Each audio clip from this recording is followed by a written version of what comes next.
3 দিন জেল খাটিয়ে বা 6টা মামলা করে কোনো রাজনৈতিক কর্মীকেই দমানো যায় না, যদি তিনি প্রকৃত রাজনৈতিক কর্মী হন বা প্রকৃত রাজনৈতিক নেতা হন। পৃথিবীতে এমন একটিও মানে লব্ধ প্রতিষ্ঠিত রাজনৈতিক নেতা আপনি পাবেন না যে জেল খাটেনি। সে আমার দেশের মহাত্মা গান্ধী হোক বা পৃথিবীব্যাপী যে কোনো উদাহরণ দেয়। লাহেক আলীকে গতকাল রাত্রেবেলায় গ্রেপ্তার করা হলো, তার মানে কি প্রতিবাদ করলে এই অন্তত আমরা শুনছি নাকি 27টা ধারা যুক্ত করা হয়েছে? এটা কিভাবে দেখছেন যে প্রতিবাদ তাহলে ভবিষ্যতে করতে গেলে ভাবতে হবে সিপিএম তাহলে একটু ব্যাকফুটে চলে গেল? না না, freedom of speech and expression সেটা ভারতবর্ষের সংবিধান স্বীকৃত অধিকার। ফলে ভারতবর্ষের সংবিধান স্বীকৃত অধিকার প্রতিটি ভারতের নাগরিকের জন্য প্রযোজ্য। সেটা লায়েক আলীর জন্য প্রযোজ্য, সেটা প্রতিটি নাগরিকের জন্য প্রযোজ্য। দেখুন, ভারতবর্ষে এই যে সংবিধান স্বীকৃত অধিকারকে কোনোভাবেই খর্ব করা যায় না, এবং পুলিশের অ্যাক্ট সেটা যদি অ্যাজ পার ল না হয় সেটা অলওয়েজ মানে আদালতে চ্যালেঞ্জ করা যায়। এবং আমি দৃঢ়ভাবে বিশ্বাস করি যে আদালত মানে বিচার করেন সমস্ত কিছু দেখেই, এবং এক্ষেত্রেও আমি দৃঢ়ভাবে বিশ্বাস করি লাইকের ক্ষেত্রেও সেটা হবে। দেখুন, আমাদের দেশে এটা ঠিক বেশ কিছু বিনা বিচারে আটক আছে জেলে কিছু মানুষ, এটা যেমন ঠিক, সেরকম অপরদিকে এটাও ঠিক যে আদালত থাকার জন্য অনেক মানুষ কিন্তু জেলের বাইরেও আছে। এবং আমাদের দেশে লব্ধ প্রতিষ্ঠিত আইন কি? লব্ধ প্রতিষ্ঠিত আইন হলো প্রতিটি নাগরিকের ন্যায়সঙ্গতভাবে কথা বলার অধিকার রয়েছে, freedom of speech and expression রয়েছে, এবং সম্মিলিতভাবে সমবেতভাবে সংবিধান স্বীকৃতভাবে গণতান্ত্রিক পদ্ধতিতে আন্দোলন করার অধিকারও রয়েছে। দেখুন, বারুইপুর কাণ্ডে 3টে ভুল কাজ হয়েছিল, মানে 3টে সমাজ বিরোধী কাজ হয়েছিল। প্রথম হচ্ছে ওই বাচ্চা মেয়েটির খুন ধর্ষণ, একেবারেই হিনিয়াস ক্রাইম, তার শাস্তি হওয়া প্রয়োজন প্রথম। দ্বিতীয় হচ্ছে যে তার রিপারকেশনে একজনকে পিটিয়ে মারা হলো। দেখুন, নাগরিককে এই অধিকার কেউ দেয়নি যে নাগরিক নিজের হাতে আইন তুলে নেবেন এবং নিজেই বিচার করে দেবেন। এই যেমন ইনফর্মটা বলে দেওয়া হচ্ছে ও দোষী এ নির্দোষ, সেটাও যেমন ঠিক না, সেরকম নাগরিকই বিচার করে দিচ্ছেন সেটাও ঠিক না। তাহলে তো আইন আদালতের কি প্রয়োজন? পুলিশ ধরে নিয়ে যাবে, নাগরিক পিটিয়ে মেরে দেবে। এটা তো হতে পারে না সভ্য দেশে। সভ্য দেশে প্রতিটি মানুষের আইন স্বীকৃতভাবে দোষী বা নির্দোষ হওয়ার অধিকার রয়েছে। কারণ হচ্ছে কারোর বিরুদ্ধে অভিযোগ আসা মানে সে কিন্তু দোষী প্রমাণিত হয়ে যাওয়া না। এই কাণ্ডে দেখুন 3টে ঘটনা ঘটলো, প্রথমে খুন ধর্ষণ, তারপরে জনগণের দ্বারা প্রহিত, তৃতীয় হচ্ছে এনকাউন্টার। তাহলে 3টে ঘটনা, 3টেই ন্যাক্কারজনক, কোনোটাই কাম্য না। খুন ধর্ষণ কাম্য না, এনকাউন্টার কাম্য না, বা যাই হয়েছে এনকাউন্টারই বলুন আর বা আপনি যদি বলেন যে সে সেলফ ডিফেন্সের কারণে, সেটাও তদন্ত সাপেক্ষ, সেটাও কাম্য না। তৃতীয় হচ্ছে যে জনগণের দ্বারা প্রহিত, তিনটের কোনো ঘটনাটাই কাম্য না। এটা যেটা রিফ্লেক্ট করে সেটা হচ্ছে ল অ্যান্ড অর্ডার সিচুয়েশন। তো নতুন সরকার এসে তার একটা হানিমুন পিরিয়ড থাকবে, কিন্তু এটা ঠিক যে ল অ্যান্ড অর্ডার সিচুয়েশন সেটা কিন্তু স্টেট সাবজেক্ট।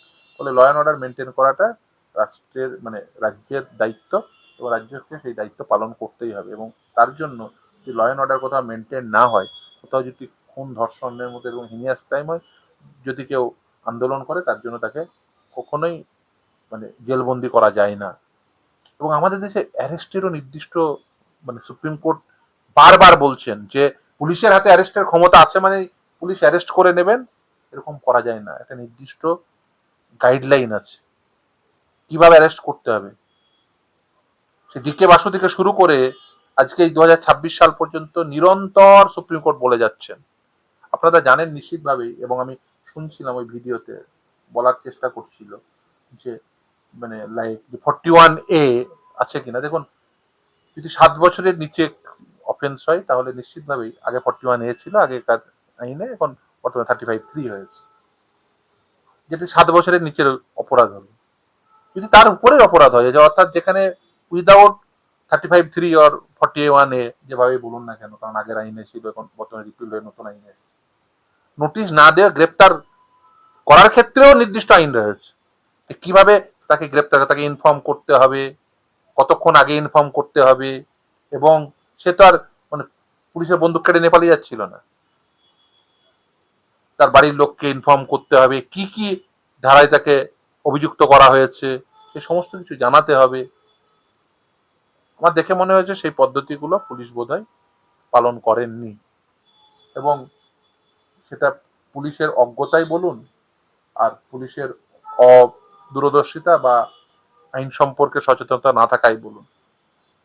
এবং এই পুরো কাণ্ডে আপনি যদি দেখেন, এই যে খুন ধর্ষণ হলো, এই খুন ধর্ষণ হওয়ার সময় যদি ঠিক সময়ে পুলিশ রেসপন্ড করতো, মেয়েটিকে হয়তো জ্যান্ত অবস্থায় পাওয়া যেত। এক, দ্বিতীয়, মেয়েটিকে যখন নিয়ে আসছেন ওখান থেকে তুলে, আপনারাই দেখিয়েছেন ভিডিও, পুলিশের উপস্থিতি কিন্তু সেখানে নেই।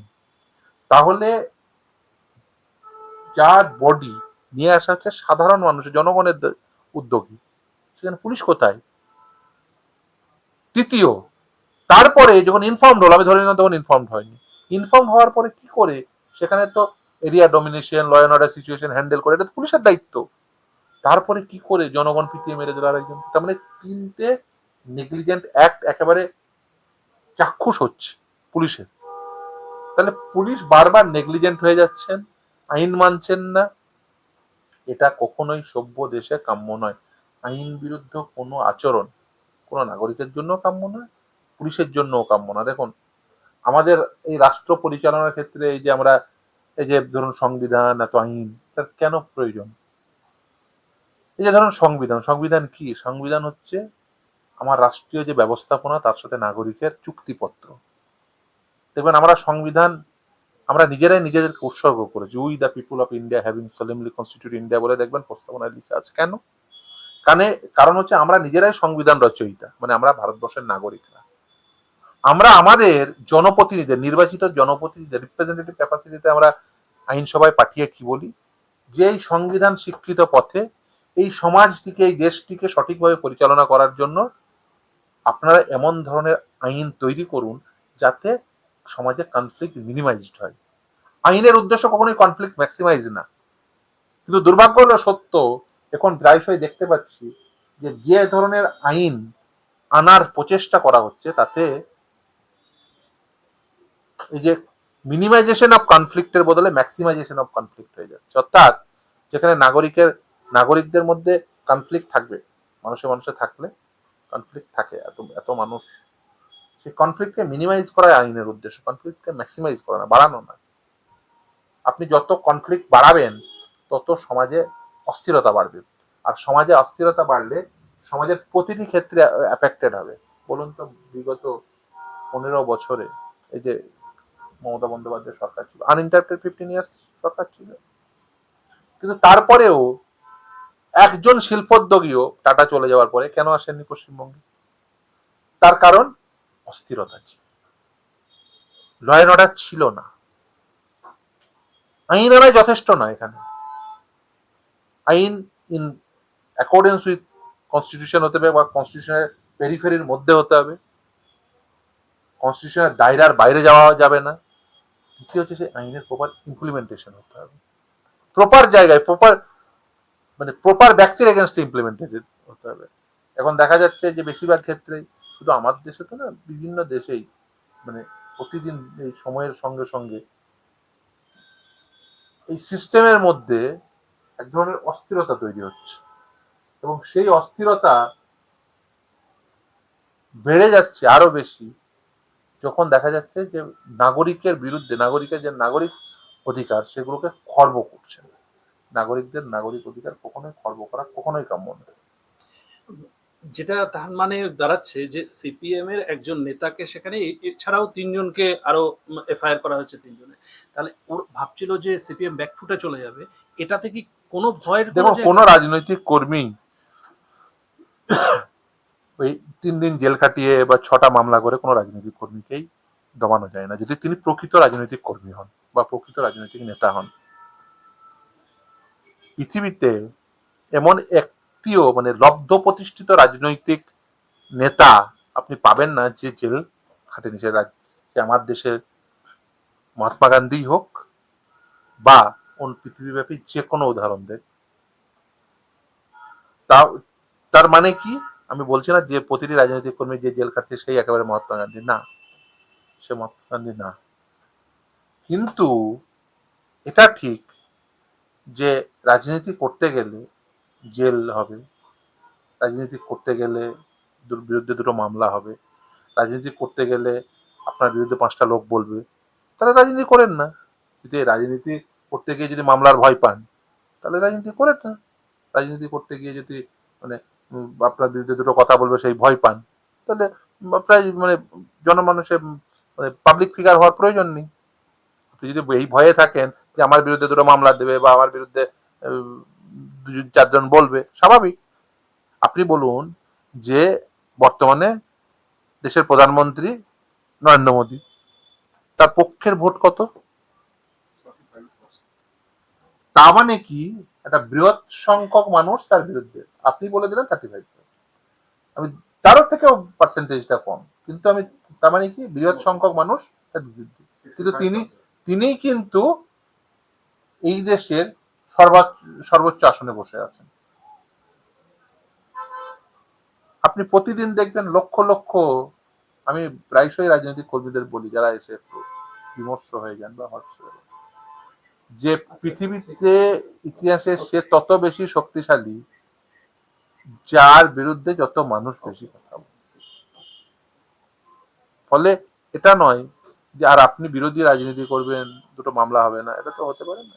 হ্যাঁ, তবে এটা হওয়া উচিত নয়, অবশ্যই হওয়া উচিত নয় রাজনীতি করার জন্য। এবং মানে আমি আমার সিনিয়র বলেন, প্রায়শই বলেন যদি কারো জেলে, জেল হচ্ছে সব থেকে ভালো ভালো বিশ্ববিদ্যালয়, সব থেকে ভালো। ফলে জেলে সব থেকে ভালো শেখা যায়। ফলে লায়করা নিশ্চিতভাবেই দেখুন, লায়েক আলী বা ধরুন অন্যান্য যারা রাজনৈতিক কর্মী রয়েছেন তারা যথেষ্ট ম্যাচিওর রাজনৈতিক কর্মী বলেই আমি মনে করি।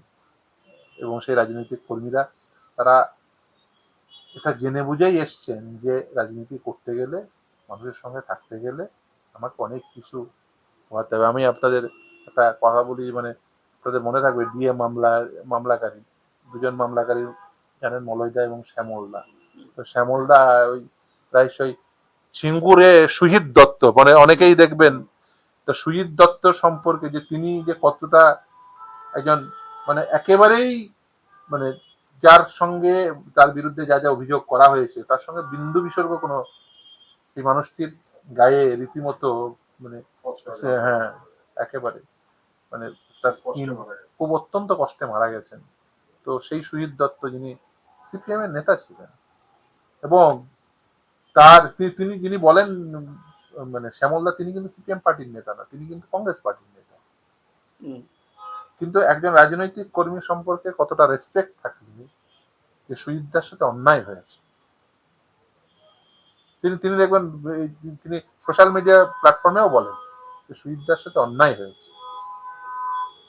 তিনি রাজনৈতিক কর্মী, তিনি অত্যন্ত কষ্টে মারা গেছেন, জেল খাটতে হয়েছে, অনেক দিন জেল খাটতে হয়েছে, এবং তিনি আশঙ্কা করেন যে তার মৃত্যুর কারণ অন্য কিছু। একদম তাকে এমন কিছু ইনফিউজ করা হয়েছিল সেই জন্য তিনি মারা গেছেন। তিনিও রাজনৈতিক কর্মী ছিলেন। দাদা আমি আরেকটা প্রশ্ন করব, এই যে এই সরকার যে এসেছে একটু হিন্দু মুসলমানটা কি অতিরিক্ত হচ্ছে এবং মুসলিম দেখলেই তারা জেহাদি বলে ঘোষণা করছে? যেটা করছেন যেটা এটা ভুল করছেন। দেখুন আমি আবারও বলছি, সমাজের বৃহৎ অংশের মানুষ, আপনার পাড়ায় যদি 4টে চোর থাকে না, আপনি রাতে ঘুমাতে পারবেন না। আপনি যাকে যত বেশি মানে আপনি যদি এই মানুষগুলোকে মানে দূরে সরাতে শুরু করেন, তাহলে কি হবে, একসময় ডিস্টেন্স অনেক বেড়ে যাবে। আপনি একটা মানে সেই রাজনৈতিক নেতার নাম বলবো না, তিনি একটা কথা বলেছিলেন যে যেমন যদি মুসলিমদের বিরুদ্ধাচারণই করতে চান, এই গোটা ভারতবর্ষ তথা গোটা পশ্চিমবঙ্গে কত মুসলিম আছে, এদের কি আপনি মানে গঙ্গা জলে ভাসিয়ে দিতে পারবেন না। তাহলে এরা থাকবে। আপনি যদি পিছিয়ে দিতে চান, আপনি যদি মনে করেন যে এই মানুষগুলোকে পিছিয়ে দেব, আরো পিছিয়ে যাবে, আরো পিছিয়ে যাবে, তারপরে কি তৈরি হবে? না দাদা আমি তারপরে যেটা তৈরি হবে না, এটা কিন্তু বুঝতে হবে। আপনি আজকে পিছিয়ে দিচ্ছেন, কালকে পিছিয়ে দিচ্ছেন, কালকে দুধছাই করছেন, পিছতে এমন জায়গায় পিছিয়ে যাবে, দেয়ালে পিঠ থেকে ঘুরে দাঁড়াবে। আপনি বুঝুন, পাড়ায় 4টে চোর থাকলে কিন্তু সেই পাড়ার 5,000 মানুষ রাতে ঠিক করে ঘুমাতে পারে না। অতএব কাউকে এমন জায়গায় ঠেলে দেবেন না যে তিনি একেবারে সমাজের কর্নার হয়ে গিয়ে এমন কিছু করেন। কারণ হচ্ছে কি হচ্ছে আমাদের এই ওই যে আপনি যাকে যতটা পেছনে রাখবেন সে ততটা আপনাকে পিছনে ধরে টানবে।